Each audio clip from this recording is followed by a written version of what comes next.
This is the first interview for a blog called The Optimistic Ape, and today I'm talking to Professor Vernon Reynolds, who is Professor Emeritus of Anthropology at Oxford University. He's studied chimpanzees for more than 50 years, and he's the founder of the Budongo Conservation Field Station, where for 25 years now he's been studying those chimpanzees in Uganda. Vernon, thank you very much indeed for talking to me. Well, it's nice of you to ask me. As you know, I work these days for an international humanitarian and development agency. And since you taught me anthropology when I was an undergraduate, I've been interested by questions like what actually is possible for human beings to achieve. And now that I'm working for a humanitarian and development agency in particular, there are goals that we have to end poverty, end conflict, end war, and also to make sure that people live sustainably and in harmony with their environment. That makes me wonder about, are human beings actually capable of that? We're trying our hardest to make these things possible, but are we actually capable of it? And so that's the point of this blog, is to ask those kinds of questions, and I'm going to be interviewing lots of different people to see what they think about that. But I wanted you to be the first interviewee for this blog because it was when you were teaching me about chimpanzees and about human evolution many years ago that I first started thinking about these questions. And so I'd be very interested to get your thoughts on what do you know about chimpanzees to start with, and what that means for the evolution of human beings, and what are your thoughts on what the implications of that are for the kinds of things we're trying to achieve as people, and whether or not we should be optimistic about what the human species is able to achieve.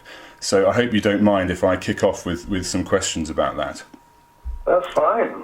Yes, just fire away with either a specific question, or shall I come in on what you've just said? Well, shall we start on the question of war and conflict? Yes.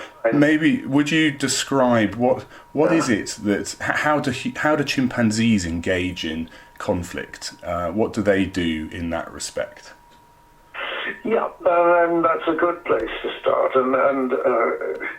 Well, first, before even going on to chimpanzees and war, I think we just have to remind ourselves where I'm coming from and where biologists are coming from in tackling these sort of questions. A very different perspective from that of most social scientists, and it's a different perspective in a way from the man in the street.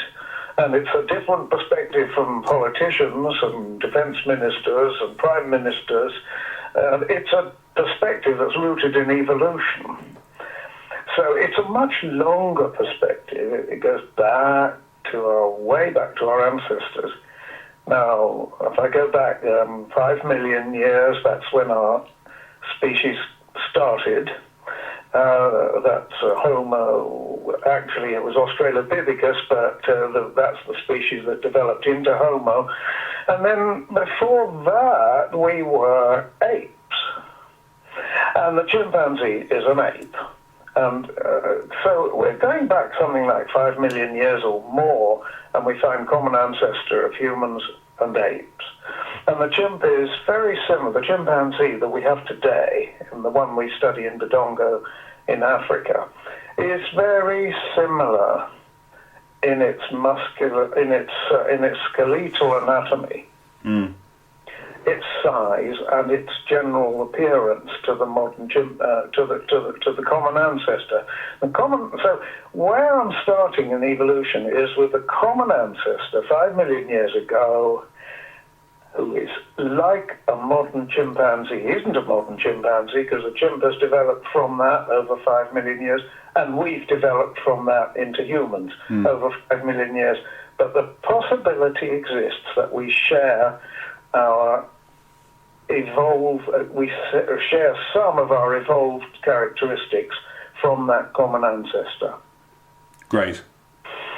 So that's the basis. That's the premise for primatology and for studying chimpanzees in relation to human evolution is that we can, from their behaviour, we can ascertain some insights into our own evolved psychology and our own evolved behaviour.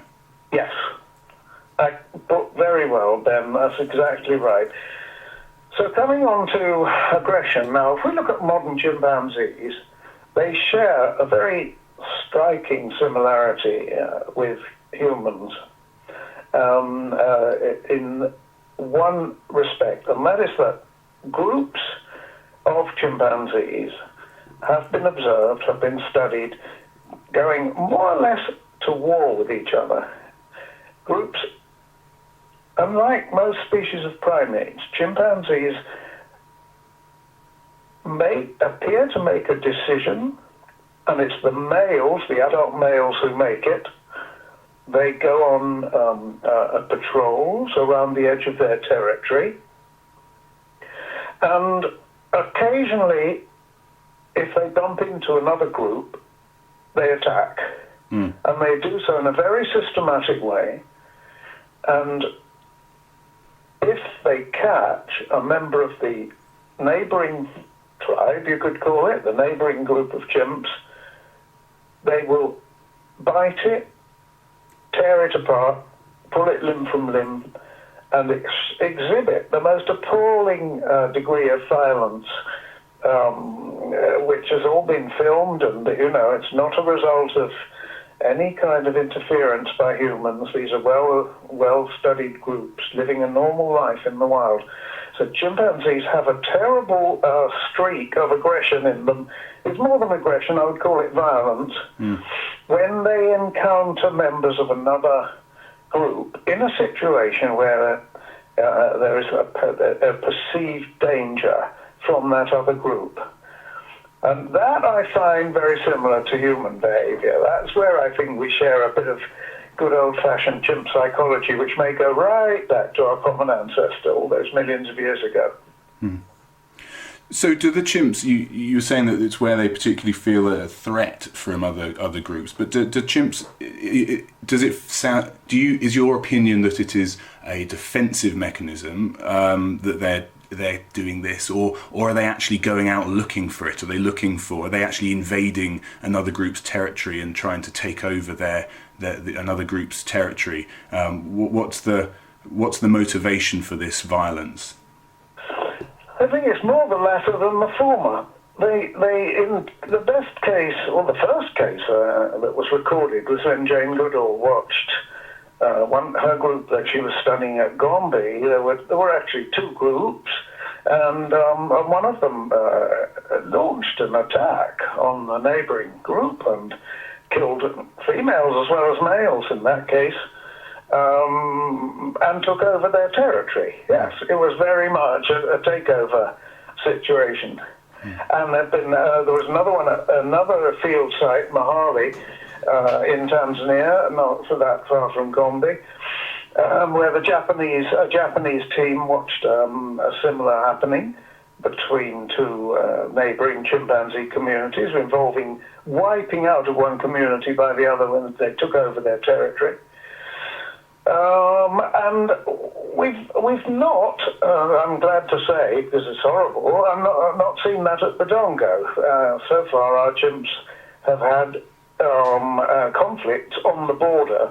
So conflict doesn't always spiral out of control, but it can do. Yeah. Does anyone know why it might spiral out of control? And what's the explanation? What's the biological evolved explanation for this kind of behaviour? Okay. I don't know that anyone really knows what the factors are that make it spiral out of control. It could be population pressure. It could be that, you see, neighbouring chimp groups, the males in each group, well, in chimpanzee society, males stay in their natal group. They do not migrate. Females migrate, males don't. And males are the, as it were, guardians of the territory, and they patrol the boundaries of the territory. And occasionally, a small group of males, 3 or 4 adult males, will make forays into the territory of the neighbouring group. It's a sort of like, putting out feelers. Can we get away with this? It's almost like they're wanting to expand their territory. If they're caught, then that's when the fighting breaks out, and you get a tremendous amount of screaming and actual physical fighting when that happens. But what precisely? It's hard to know whether they feel that they need to expand their territory. You don't know what's going on in their minds. But what you see is this territorial fighting, and that must be based on a very common feature of animal behaviour, which is, of course, that territorial species. Not all species are territorial, but territorial species do fight to defend their territory, and so that is a very common thing. But what's different about chimps is this patrolling and this apparent intention to go out and kill. That's something that marks them out as an extraordinary species and very similar to humans. So that brings me on to my next question. I know it's really hard to make generalizations around the implications for chimp behavior for people, but how far is it possible to draw those kinds of conclusions? The sort of things you're describing in terms of males in particular going out and patrolling, and in some cases specifically looking for violence and deliberately trying to take over territory. That sounds disturbingly familiar. How far is it possible to extrapolate from that into some sort of conclusions about people?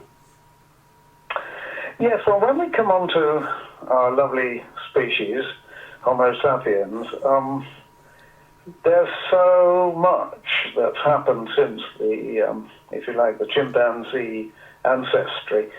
There's firstly, physiologically and physically, there's the whole of this brain enlargement.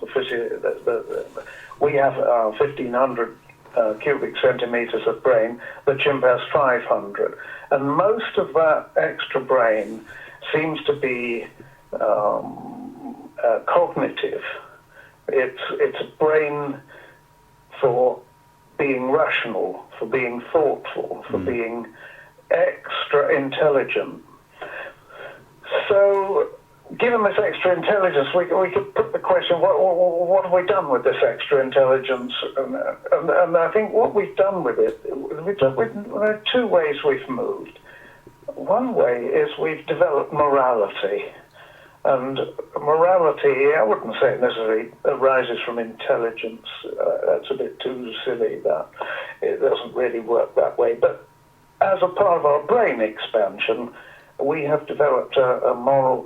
All humans have developed a moral perspective, a moral dimension, and that goes with this old-fashioned idea of right and wrong, and we distinguish, all humans distinguish between right and wrong, between good and bad, between God and the devil. And because of this distinction, that impinges on the desire to kill, if you like, or the desire to attack the enemy. So we've developed humanitarian organizations like your own, and religions have developed to try and, as it were, make for better arrangements, better relationships between people and between groups. So we're taught by our moral educators and our religions, we're taught that, one man's as good as another. Jesus taught that. We're taught that to kill is evil, a crime, a sin, and of course punishable in various ways in all societies. That is homicide, homicidal killing. And do you think that is this sort of counterbalance to the kind of violent impulse? Is that also an evolved behaviour? Is it something that sort of we as people have in alongside an evolved behaviour that makes us in some cases very violent? There's also an evolutionary element in our psychology that creates a morality, or is the morality something that we've invented culturally after the fact, and it's not something biological, it's something that we have created as people rather than evolved? Well, that's $1 million question, Ben. And not many people would attribute morality to evolution. Not many. I wouldn't be so surprised if it doesn't have its roots in innate tendencies, which have evolved because they have given advantages. Innate tendencies to behave in one way rather than another evolve if they give the individual concerned some selective advantage or some reproductive success. And being, even in chimp society, the aggressive male isn't necessarily the leader of the group. The most aggressive male may not be the leader. The leader is the male who has good positive characteristics which attract other individuals, males and females, to him, rather than the aggressive individual who's always fighting to get his own way. So there is if you like, you could say that the leader has good qualities, and I would say that humans have probably evolved good qualities as well as the bad ones, yes. So I go for the evolution, but I don't think very many people would. And what's your, sort of on the whole, this finally on the question of war and conflict, what's your gut feeling about how optimistic we should be as people? How will there ever come a day where there is no conflict in the world, or is that something that's completely... Well, that was predicted. It's the book of Isaiah, isn't it, in the Old Testament, that tells us the day will come when we will beat our swords into plowshares, which is lovely thinking and worthy of any Old Testament prophet, but unfortunately it hasn't happened yet, and I suspect that's not going to happen. I don't see any signs so far, Ben, and so this is where I sound a bit pessimistic, I'm sure. I don't see any signs so far that our aggressive and violent displays, tendency to go to war, tendency to fight, tendency to kill each other. I'm told that there's been a reduction in homicide levels in America, which is good news, but I'm not sure that worldwide we could possibly accept the position that violence and war and that kind of thing are on the decline. I just don't think they are. I'm afraid those sort of things are as liable to break out today as they ever were. Thank you. So thinking on another cheery subject about poverty, tell me about the sort of structure of chimpanzee society and the sort of hierarchies that exist within that. What does chimp society look like? Yeah, it's an interesting one, that, and I know that you, Ben, have been know quite a lot about it yourself because you came out to Badongo and studied our chimps and looked at that. But if I think in general terms about chimp society, one thing that struck me studying at Badongo, rather than in general actually, let me stick to Badongo, which we both know, there are non-political males. I call them non-political adult males. I don't know. There were in the 90s. We had Dwayne was the alpha male for quite long, for 5 years, and he was a good leader. He had good qualities as well as a tendency to be quite aggressive and make major aggressive displays when he wanted to. And he kept order in the group. And he had a hierarchy of about, I would think, 5 or 6 other males who were number 2, number 3, number 4 in the group.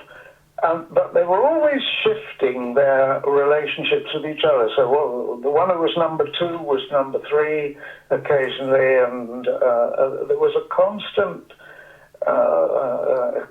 series of displays, more than actual aggression, which led them to shift their positions. And then occasionally the number 2 would display to Dwayne, but Dwayne would beat him down and chase him away. That's the nature of chimpanzee politics between the males who do the aggression. But what's interesting is that you have the non-political males. Marnie was a good case, a very popular male, a very nice, handsome male, very popular in the group. They all greeted him when he came along, but he never engaged in any bickering and fighting over rank at all. He was just a peace-loving chimp. So you've got at least 2 kinds of males there in chimpanzee societies. And is it, given that, so chimpanzee society is in some ways very structured with this sort of hierarchy, particularly among the males, I'm thinking about what that means in terms of access to resources, and in human terms we'd say wealth and poverty, I guess. Are there any chimps that are poor? Or are do all of them have enough to get by? Well, we're fortunate in Badongo there's enough food for all the chimps. And if you are one of the central males battling out the politics, or one of the popular males who live in the center of the group and have access to the best resources, then you can live out on the periphery, and we have males who are weak, who are one of our chimps had bad eyesight, another one had an awful skin disease, and they live on the periphery of the group, and they still manage to find enough food and survive to a ripe old age. So, in a sense, if poverty is measured in access to food, the bottom of the hierarchy can make out. I've not seen a chimp die of hunger as such. They do when they get very old. They can't climb the trees and they can die of hunger that way, but that's something very different. That's old age. So I think, yes, we don't have the extremes of wealth and poverty, no, not in chimps, but we have in humans. And what's your take on that as far as people are concerned? Because obviously, I mean, there's a whole question which we don't really have time to talk about, about what the definition of poverty is and whether it's a relative measure or an absolute measure. But in terms of the extreme levels of inequality within human society, in which some people have so little that they're considered to be in extreme poverty. What's your take on that in relation to what we know about chimps and our evolved characteristics as people? Is that kind of inequality, is that kind of social hierarchy in which some people will always have very little and other people will always have a lot, is that something that's inherent to our human society, or is it something that we can overcome in time? I think it's very inherent for individuals in any animal species to compete with each other for resources. Now, if resources are plentiful, as they seem to be in Africa, in the rainforest where our chimps live, then there isn't this hierarchy. There is a hierarchy, but it's more about politics than it is about resources. But human societies do very much compete for resources there, because, and partly it's a matter of scale. There are so many humans per square kilometre. If we look at our cities, every individual has had to work out a very careful way of surviving. Those who have succeeded best in the past have created situations where their children can benefit from that. through better education, through having more wealth, which is inherited. We have money, we have wealth, we have developed, and that is not genetic, of course. We have developed ways and means of making sure that our offspring are given advantages if we possibly can. And those who haven't been able to do that, for any reason, it might be sheer bad luck, it might be illness, it might be accident, but for people who haven't managed to create, then they tend to sink towards the bottom of the heap, and they may actually. I mean, I'm not. It all depends, as you say, what we mean by poverty. I mean, you can be a happy person and be totally poor. It's not about. We're not talking about happiness here. Talking about share of resources. There are marvelous, plentiful resources available for all of us in a modern society and in all over the world, as a matter of fact.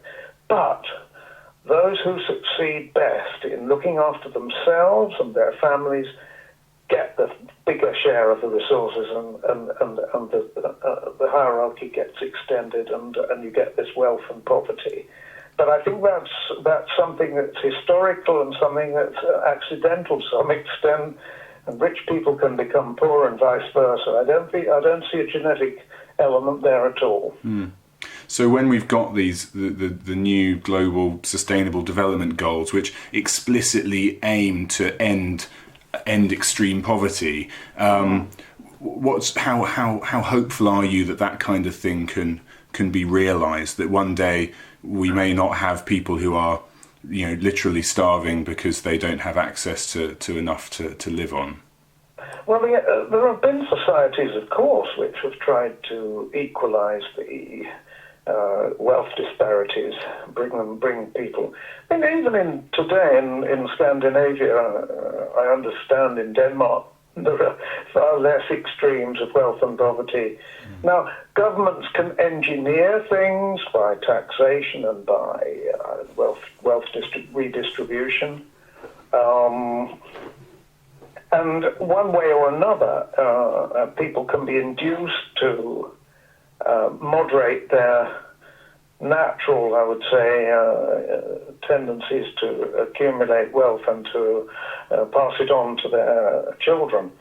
So there can be a reduction in the wealth differentials as a result of, if you like, social engineering, and through political mechanisms and through moral mechanisms. As a matter of fact, we can bring morality into this and say it's wrong, it's bad for people to be so rich and other people to be so poor, and that thinking can be quite powerful. So you get sects, for example, that believe in absolute equality, and religions who preach equality even if they don't practice it. And there is a lot that can be done but there has to be the will to do it, and that's where things break down. The tendency seems to me to always be once you've achieved a certain amount of equality in a society, the tendency seems to be for it to revert to inequality. That seems to be and that will go back to our old-fashioned hierarchical tendencies. Yeah. So just lastly, onto the small issue of environmental sustainability and the ability of people to exist effectively and sustainably within their environments. And I guess this is as much, I suppose, drawing on your experience as a conservationist in Uganda as it is about your background as an anthropologist. But what would be your sort of main position on whether or not people as a species are capable of existing in harmony with their environment, or whether or not they're always doomed to overexploit and to destroy? Yes, well, of course, it's a lovely world that Rousseau and Thoreau and people paint of a man in harmony with his environment. You can get a taste of it and a feel of it if you go out into the wilds, even in this country. go walking in Skye or go, along the coast and look at the sea, get a feel of freedom and think about man living in harmony with the environment. But then when you take the train back to central London, you realise that it's not so, and man isn't in harmony with his environment, I'm afraid. And for the most part, we are vastly over-exploiting our resources, and the reason is we're vastly too many of us. Because we've been so successful as a species in being able to harness energy and use the world's resources and put fertilizer on the ground and grow enough corn in a small field to feed a large number of people, we've expanded our population beyond natural imaginings, really.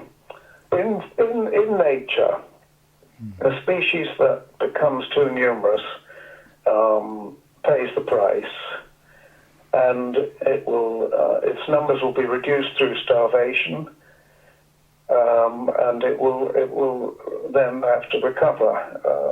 It's not that the world isn't a nice place out there. This idea of harmony is a little bit suspect. Because nature is. I'm not saying nature's red in tooth and claw. That's not quite right either. But it's dynamic and not static. What? It's dynamic and not static. It doesn't stay still. It's dynamic and not static. That's right. And what we've done is we've tried, and largely in our part of the world succeeded, in eliminating those massive deaths from famine, which still happen in some parts of the world, but we've overreached ourselves, and we've become far too powerful, I think, for our own good.